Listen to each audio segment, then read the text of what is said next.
à la basilique Saint-Pierre que le pèlerinage ad limina apostolorum a commencé. L'église du pape et de l'état pontifical s'ouvre aux pèlerins de justice et de paix pour une messe.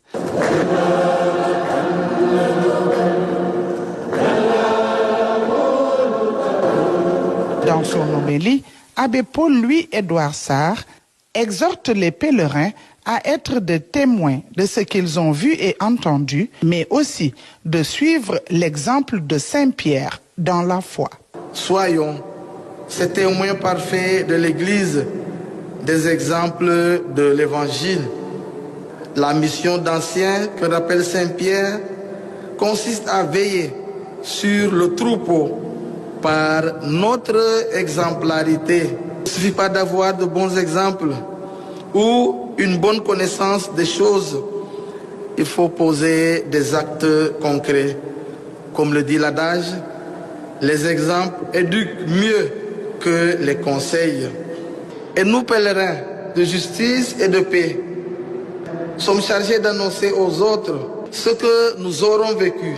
Auparavant, les pèlerins sénégalais ont découvert la plus grande église catholique romaine au monde, de la sépulture de Pierre, premier évêque de Rome, à la chapelle des baptêmes.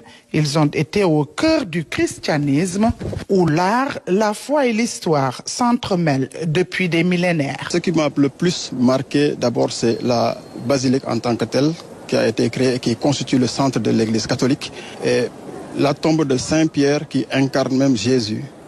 Et ce qui a fait en nous vraiment de témoins du parcours et de l'historique même de l'église que nous croyons. Je suis surtout animée d'un sentiment d'émerveillement devant la beauté de cette basilique de Saint-Pierre.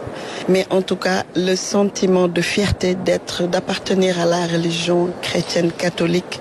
Et je prie vraiment que tous les catholiques aient la grâce de faire ce pèlerinage, cette démarche de foi.